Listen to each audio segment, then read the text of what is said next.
Hey everybody, it's Marcus the Money Man here with some information on buying your first home and the process. Yes. So we're going to be talking about, what are we talking about? We are going to be talking about basically what goes on behind it. I got you. I'm going to bring you back. I got you. Who are you? So basically, you just skipped over who I am. Chepper Real Estate, as always, man. Chepper Real Estate sitting here with Marcus the Money Man, since he didn't introduce me properly, but that's fine. And today we just want to kind of talk about the process of buying a home. We know there are a lot of people that are looking to buy homes right now, but have no idea where to start. Okay, you have anywhere, you don't know what to do next. You're just kind of sitting there twiddling your thumbs. You're saying you want to buy a home, but you don't know how much money you need to save. You don't know what your credit score needs to be. And we're going to kind of discuss a few of those things right now. So we kind of want to talk about the basics to kind of give you an idea and at least give you a foundation to set so you can buy your next home. Okay. Now, one of the big things I work on when I'm speaking to clients about buying a home is I like to find out, what is your purchase price? Okay, budgeting. Have you kind of set the tone for what you're going to be looking for? Do you have a price point set in your head? It really, this is the key to anything. If you don't plan, you're going to fail. Okay. So you want to know what you need as far as a budget, because if you don't, you're just going to be out there looking at random homes that you say you like and end up falling in love with something that you possibly can't afford, which is horrible. So the first thing first is always get qualified. Get qualified. Of course, after you speak to me, before any other realtor, speak to the champ first. All right, and then work on get qualified. So what I tend to do when I'm dealing with clients, after they speak to me, I send them to the money man, okay, which is Marcus.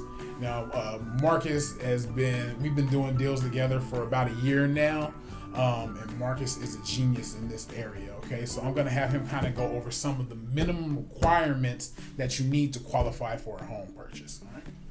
Thank you. So right now, as you know, it's November 2020, and things have been changing. We're a weird year. You found this great video right now. So what you don't want to do, step one is don't listen to your Uncle Joe, because everything that he did to buy his house 2 years ago does not apply at all to today. So that's the first thing that I want to say. Ignore Uncle Joe. More than likely, Uncle Joe bought his home in the 60s for $60. It's not going to work today.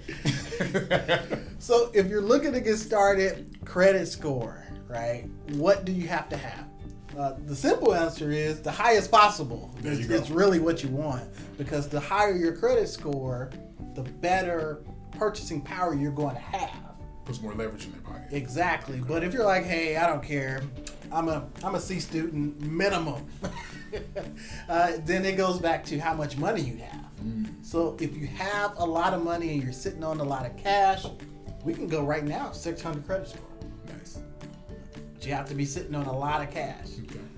If you just want to walk in and you want to take advantage of some of those great programs that we have, like the FHA program, where it's just 3.5% down, $640. You bring 3.5% down. Be prepared for your closing costs. Get a good negotiator. Hello. You're good to go. If you're like, hey, maybe I don't have 3.5%, and I've been hearing about all this free money that's out there, down payment assistance program, CalHFA, GSFA. Your scores have to be 660, 680 for these programs. Got it. And you have to have low debt. So that's one of the caveats. With a normal FHA, you can get qualified under a 56% DTI. Okay. Right? So you can have your debt compared to your income, that ratio can be 55.5, whatever, as long as it's under that 56%. But with these programs, if you have a 660 with GSFA, you have to have a 45% or less. If you have a 680 with GSFA, today you have to have a 50% or less, right? So you get 5% more buying power. So going back to the debt to income ratio, I just want to break it down in simple terms for people out there. So if they're making, let's just say, like I said, even numbers, let's just say you're bringing in $4,000 a month, okay?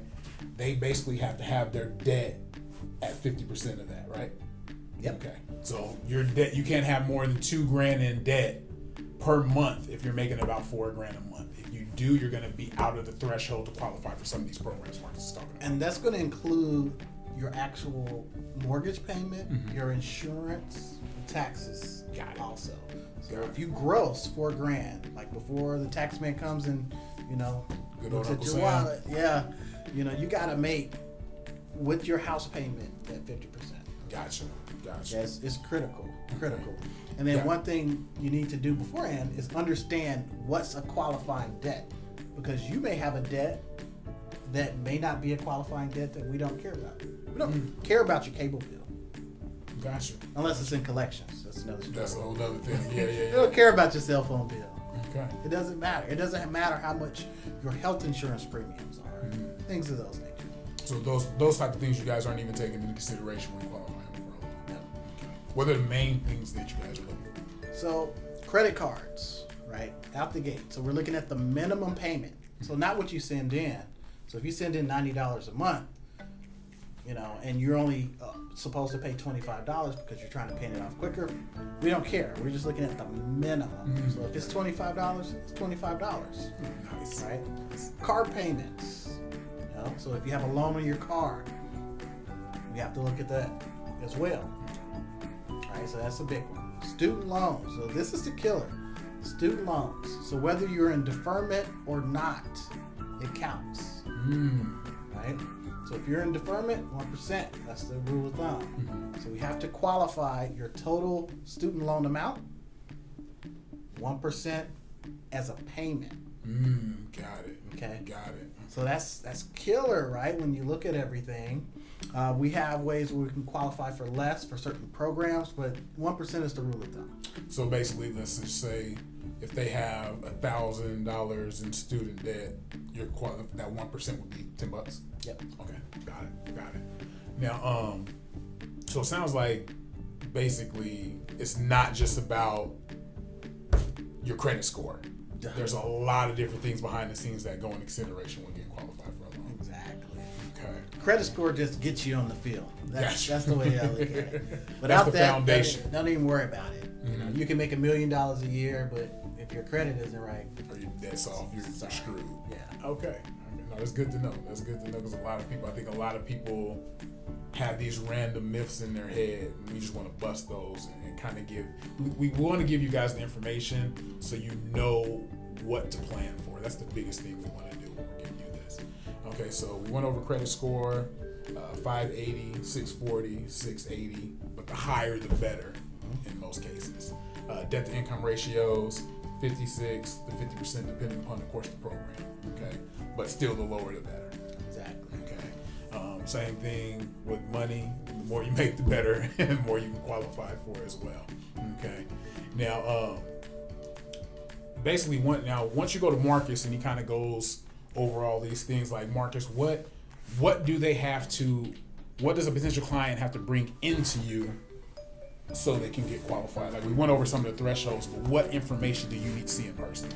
So anytime you sit and you talk with me, I'm going to talk about how much you make, how much debt do you have, what do you think your credit score is, and so in order to verify how much you make, you have to bring check stubs. I want to see at least 30 days worth of check stubs, bank statements.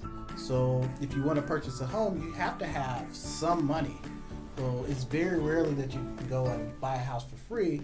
But in addition to that, we check bank statements just to verify that your check is going into your account. Gotcha.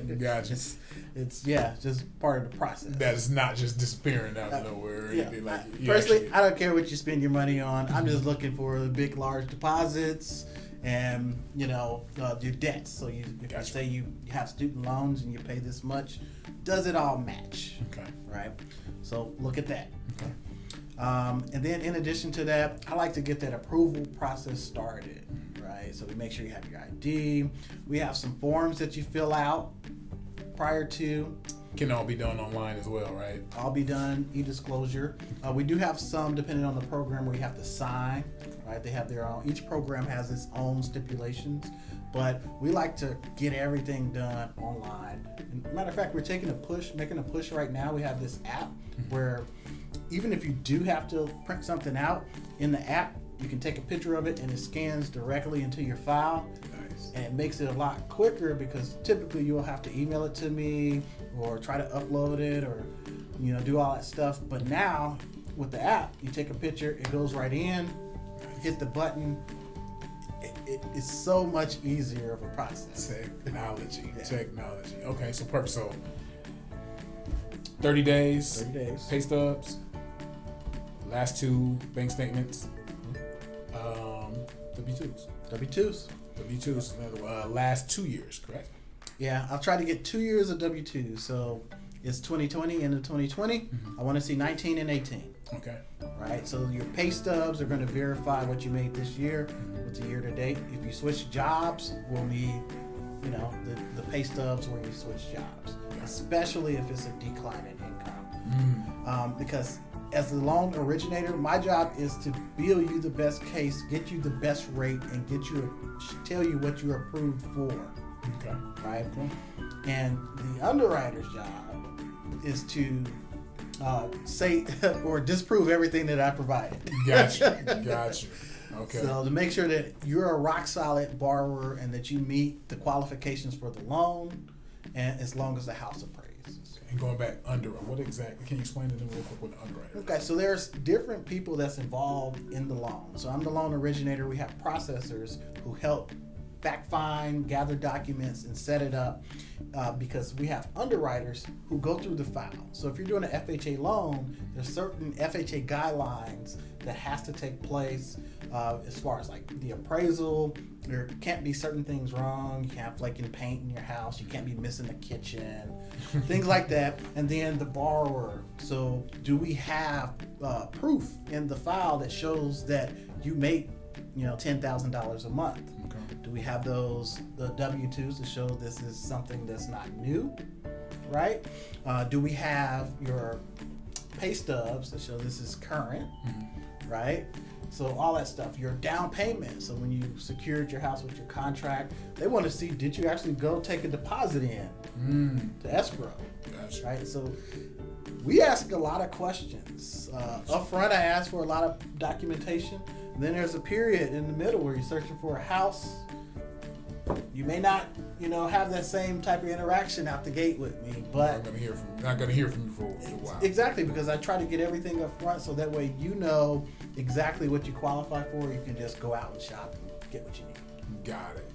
So it's just the underwriters kind of like they're going on a deeper level to make sure your resources are what you say they are. They're deep diving. They want to make sure that the documents that we provide, they're not cut off, right? That everything's legal. It's just so much that goes into it because, think about it. This is the largest purchase that you'll make. Right. And then at the same time, we're giving out large sums of money. So we have to make sure that our lending criteria are met, and that's the underwriter's responsibility. Got it. Okay, perfect.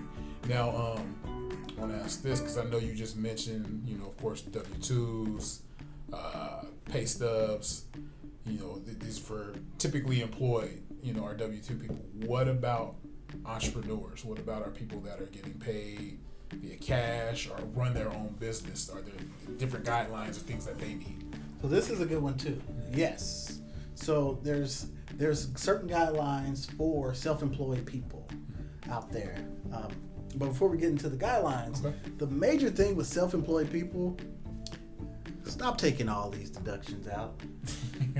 Really. So if your company or your business that you're doing is doing $200,000-$300,000, but you're only showing an income of $40,000 a year, well, that's your qualifying income. Right. So for self-employed, we'll get the taxes as well. Right. And if there's any other partners that's in your business, we may need K1s, things of that nature to just show, okay, how much percentage of all. Again, the underwriters are going to deep dive into it.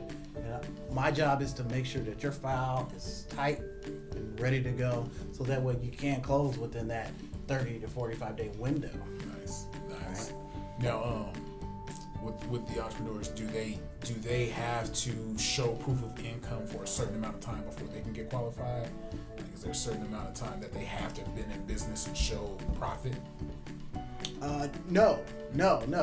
Well, yes and no. So the short answer is it depends on the program, right? Okay. So if you're trying to do FHA, conventional, there's two different programs, there's two different sets of criteria. And then on top of that, because we're a direct lender, we have not only access to our hometown lender, but we have access to other lenders' funds. Mm-hmm. And this is kind of getting super high level, but in order to make sure that we're giving you the best possible rate, we have relationships with other lending partners, and we have access to be able to give you a certain rate. So depending on, I think the good thing about this, and I've learned over the years, is you can see a rate and it could be, rock bottom. Mm-hmm. And then the next day it went up. It's like, well, what happened with that particular lender's rate? They could have that particular fund closing, and they just want to get the last couple of loans in there, and you end up with a great rate, right? Okay. So if you're working it's with, almost like a fire sale for yeah. Okay. And then vice versa, right? Same thing. It just opened up. It's not as good. So that way, you make sure you're going to get the best rate. We have access to all of this. Nice. And it's not like a broker where we're just like sending it to people. It's us doing it because we have this relationship already. Got it. And yeah, it's seamless. You won't ever know. Perfect. Okay, cool. Now, what are some things that people shouldn't do while they are in the underwriting process? Cool. Don't quit your job. So no, you can't just walk out and can't tell your boss to kiss you. You know what? Don't buy new furniture. Okay, got it. Don't buy a car. No, when you say but don't buy furniture, you mean like don't buy it on credit or just outright don't buy any?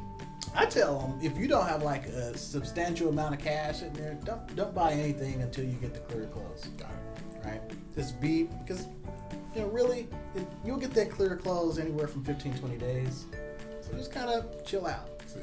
And even until you close the loan, don't buy anything on credit, because it can move your DTI higher, which will disqualify you for the loan before the underwriter can approve you, and you won't be happy.